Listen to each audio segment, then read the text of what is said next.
Fala galera, ligado aqui no canal Expresso. O Vasco foi derrotado pelo Fluminense no Maracanã por 2-1. Um jogo que eu tenho claramente assim na minha cabeça que a certeza que o Vasco é um time que vive de exceções. Mas as exceções que a gente queria que o Vasco vivesse eram as exceções de tempos ruins, assim, períodos ruins. Mas as exceções, infelizmente, são as coisas boas que acontecem com o Vasco, assim, quando o Fernando Diniz assumiu, por exemplo. O Vasco fez uma partida maravilhosa contra o Fortaleza, sem defeito nenhum. O Vasco fez uma partida esplendorosa, tanto é que substituiu os 43 do segundo tempo, acabando o jogo. Só que viver de tréguas, assim, pequenas tréguas assim, para a torcida é muito pouco, cara. O Vasco tem vivido disso ultimamente.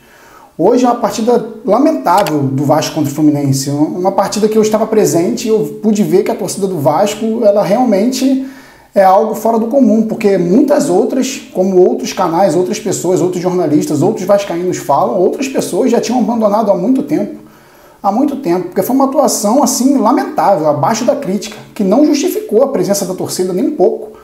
Eu pude ver, pude avaliar, a torcida do Fluminense é uma torcida que depende de um time bom para comparecer, para fazer a sua festa. A torcida do Vasco faz festa para qualquer time, e o Vasco tem tido qualquer time ultimamente, tem tido times qualquer. Hoje o Vasco faz uma partida medrosa, mais uma vez, frouxa, não ganhou uma dividida no meio campo, seu Matheus Carvalho, seu Tietê, uma vergonha, lamentável esses caras serem profissionais e atuarem pelo Vasco. E o pior que eu não vejo é preocupação deles em atuar assim, mesmo com um novo técnico, mesmo com o Fernando Diniz, sendo um cara de linha dura, um cara que cobra.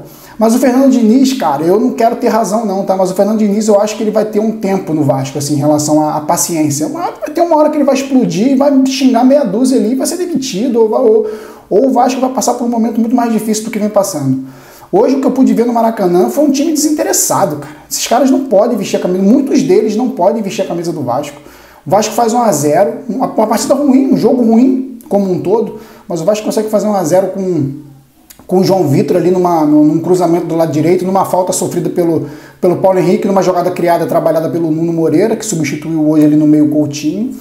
Mas uma equipe que em momento nenhum conseguiu trocar passes no meio campo, dominar o jogo, aproveitar um momento depois de ter feito 1-0 ruim do Fluminense, né, que quase o Ryan faz o segundo, acho que não conseguiu aproveitar esse momento. O Fábio faz uma grande defesa no chute do Ryan e o Vasco ainda consegue chutar uma bola na trave, no travessão. Mas se eu for parar para analisar aqui, cara, foi a única coisa que o Vasco fez no jogo, foram as únicas coisas que o Vasco fez no jogo. O gol, a jogada do Ryan que saiu de cara pro Fábio e o chute no travessão, porque o Vasco não fez mais absolutamente nada no jogo.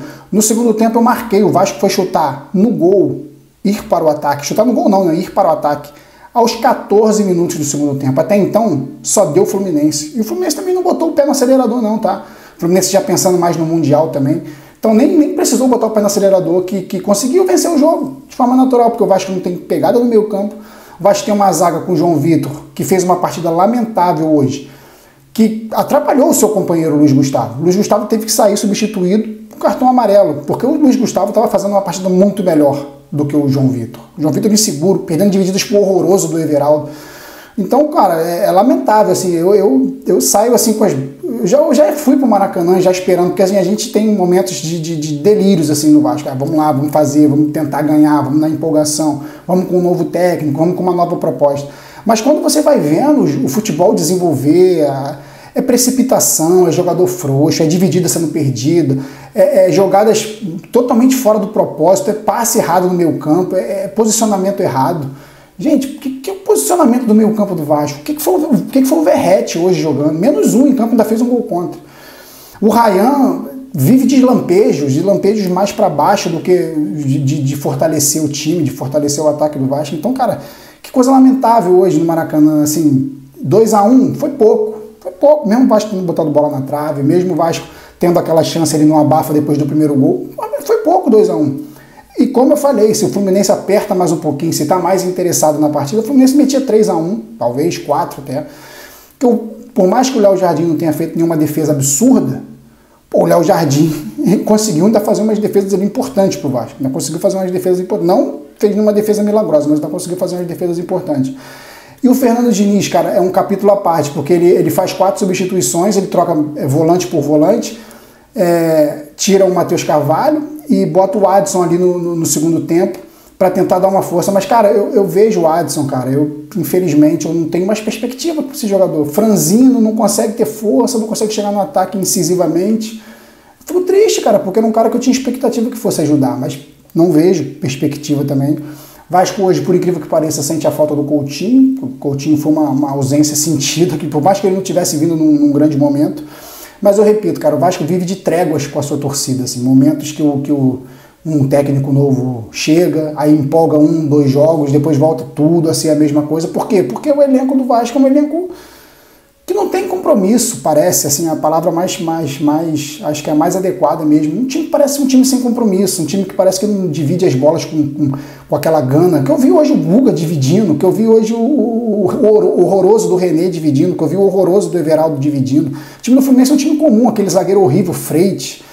O time do Fluminense é um time comum, que tem um grande jogador, Ares, que tem um belo meio-campista, que é o Martinelli, o Lima hoje também estava jogando bem, mas é um time comum, cara, um time que está aí na média. O Vasco pode ter, assim, em relação a trabalho, em relação a entrosamento, está um degrauzinho abaixo, mas não é nada demais. E o Vasco perdeu uma oportunidade hoje ímpar de conseguir pelo menos um pontinho, né? Porque mesmo se termina 1-1, eu ia sair insatisfeito pela atuação, mas é um pontinho que o Vasco ia ganhar, como aquela atuação contra o Flamengo, que foi muito abaixo, principalmente no segundo tempo. Hoje, de novo, o Vasco jogando muito abaixo, só que o time do Fluminense não tem um volume de jogo que o time do Flamengo. Teve menos chances que aquele jogo o Flamengo impôs ao Vasco, não fez o Léo Jardim trabalhar, mas num chute de fora da área, numa marcação frouxa, que eu sempre falo, na entrada da área do Vasco, a marcação sempre frouxa, não adianta. O Guga faz o 2-1. É inacreditável, cara, o que o Vasco consegue fazer. Eu estava no estádio, no 2-1, eu falei, esse time não vai ter mais força para virar. Eu vou embora, virei as costas e fui embora. Acabou o jogo, 2-1. É isso, a gente conhece já. A gente vai porque a gente é teimoso, a gente quer fazer a festa, a gente quer se empolgar, a gente quer se iludir, mas não consegue, de fato, fazer alguma diferença para esse time. Até em São Januário consegue, né, um jogo ou outro. Mas fato que esse time do Vasco vive de momentos. Ele não é um time, não é um time consistente, ele vive de momentos, vive de lampejos. Lampejo contra o Fortaleza, aí lampejo lá contra o Madureira, aí lampejo contra o Nova Iguaçu na Copa do Brasil, é lampejo. Passou como passou pelo Operário, porque é um time inseguro ainda. E o que nos espera no futuro aí para o campeonato, para a Copa do Brasil, para a Sul-Americana, que agora vai enfrentar o Melgar aí no meio da semana para tentar a vaga. O nosso futuro não é nada bom, cara, porque a gente não tem perspectiva de chegar longe e ganhar nenhum título. No Brasileirão é luta para não cair de novo, briga para não ser rebaixado, porque esse G8 aí que o Pedrinho falou é ilusão. Esse G8 não existe pro Vasco. O time do Vasco não é G8. O time do Vasco é, se jogar com atenção, fizer tudo direitinho, cada jogador fizer o seu nas suas posições, é G12. É aí 11º, 12º, é isso. Agora, se cair um pouco de rendimento, já vai ser, né, Z4, 15º. E eu acho que vai ser isso até o fim, infelizmente. Falo com dor no coração, mas infelizmente é isso. Vou partir aqui para as notas individuais. Léo Jardim hoje não comprometeu, umas saídas de bola ali que ele poderia sair jogando melhor, mas não é a qualidade dele, não é o forte dele. Deu os bicos para frente ali, mas também não comprometeu na defesa, nota 7. O lateral direito, Paulo Henrique, hoje muito abaixo, cara, muito abaixo. O Paulo Henrique hoje me assustou muito a atuação dele. Displicente, frouxo, nota 2 para o Paulo Henrique, nota da camisa dele.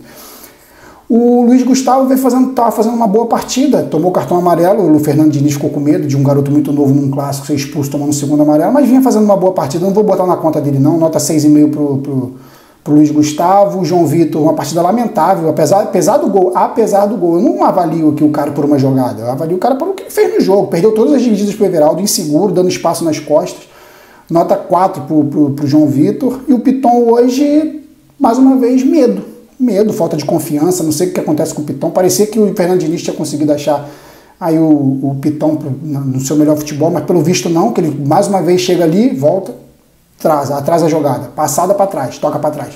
Chega ali perto da linha de fundo, toca para trás. Ele não tem força para driblar e chutar, cruzar. Não tem qualidade, quer dizer, qualidade ele tem, só não tem confiança. Ele jogou com medo hoje, jogou com o freio de mão puxado, nota 3 para o Lucas Piton.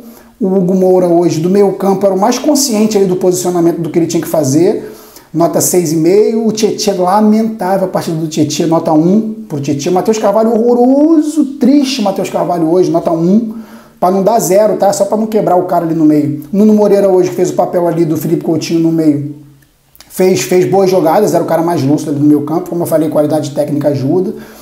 Ele sozinho não vai conseguir fazer, uma andorinha só não faz verão, né? Aquele ditado batido. Nota 6,5 também para o Nuno Moreira. O Ryan hoje uma partida, apesar de levar perigo ali depois do gol do Vasco, uma partida apagada a maior parte do tempo, ele às vezes dá uns lampejos ali, mas perdeu muita jogada no ataque, boba, que quis fazer jogada individual cortando para dentro, facilmente marcado, errou várias jogadas na minha frente, eu vi, tô falando aqui com propriedade, na minha frente, ele não fez força, ele não usou a força dele para ir para o ataque, ele usou a força dele para cortar para dentro e ter a jogada dele manjada. Nota 4 para o Ryan. E o Verratti hoje uma partida que me fez lembrar dos postes, dos cones, dos hidrantes. Me fez lembrar muito desses seres inanimados aí. Ainda faz um gol contra, não estava na noite boa. Ele não ficou até o fim. E ficou até o fim, porque o Vasco não tem substituto para mudar esquema tático e fazer um ataque mais veloz. É incrível como o Vasco não consegue ter isso. Então o Verratti nota 2. Os que entraram aqui, o Adson tentou ali fazer umas jogadinhas ali insinuantes pelo lado esquerdo, mas do lado direito de ataque, mas não tem força, cara. O Adson tá muito sem força, ele parece que o vento vai bater nele, vai levar ele, nota 3 pro Adson. O Paulinho ali, que entrou no meio campo para dar um pouquinho mais de consistência, eu não pôde fazer muita coisa também, não pôde ajudar muito, porque o Vasco estava mal, meio campo perdido, não ajudou muito na pegada, também não ajudou muito na criação, porque não é o forte dele, também não está em boa fase, nota 4. E o Vasco é isso, cara. O Vasco ele faz isso com a sua torcida. E o Lucas Freitas que entrou no lugar do Luiz Gustavo ali amarelado, até que fez o feijãozinho com arroz, mas também deu muito espaço pro Guga chutar, nota 4 ali também pro Lucas Freitas. Esforça hoje que entrou para tentar ali também dar um pouco de consistência, mas Esforça dá consistência aonde, gente? Esforça muito fraco, mas ainda assim fez mais que o Matheus Carvalho, que estava errando tudo que estava tentando. Esforça nota 5. E é isso, cara. O Vasco agora voltando a campo contra o Melgar pela Sul-Americana, tentando classificação em segundo para ir para os playoffs, uma vergonha, mais uma vergonha que o Vasco vai ter que passar nesse grupo horroroso da Sul-Americana. Vamos ver se o Vasco consegue passar pelo menos em segundo para ir para os playoffs, enfrentar o time da Libertadores. Caso contrário, já cai logo na primeira fase e não vai me surpreender, porque esse time é um time sem intensidade, sem compromisso. O Pedrinho, que diz tanto que a forma de perder é muito mais importante do que a derrota, eu tenho que cobrar esses caras. Tem que cobrar por que esses caras estão tirando o pé em dividido. Por que esses caras não estão correndo até o final? Ou só correm quando querem? O Vasco não pode ficar refém de jogador. Não pode ficar refém de jogador. Estou aqui parafraseando Flávio Dias do canal Atenção Vascaíno, mas o Vasco é refém de jogadores há muito tempo. Os caras fazem o que querem no Vasco, ficam na mão. O Vasco fica na mão desses caras. Não pode. Um clube do tamanho do Vasco ficar na mão desses caras? Não pode. Definitivamente não pode. Então, cara, é isso. É tentar classificação na Sul-Americana. Por sorte, não foi eliminado e competência do Léo Jardim, claro, não foi eliminado pro Operário.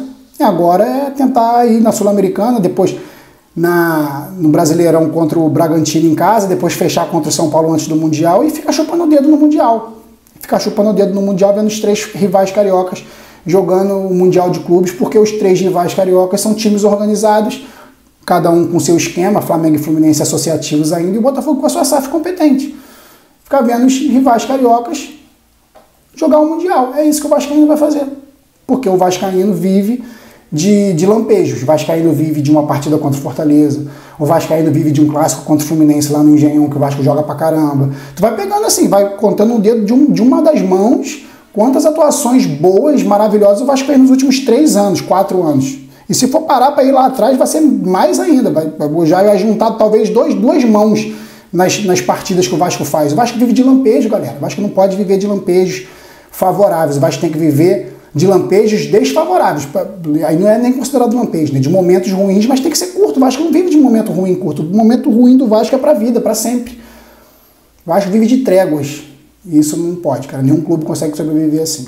Só com a sua torcida, só com o seu tamanho e sua história. Então o Vasco tem que mudar realmente seu patamar o quanto antes. Terça-feira, pela Copa Sul-Americana, é brigar para ir para os playoffs. Uma vergonha, mais uma vez. É isso, galera. Valeu. Saudações vascaínas sempre. Fui.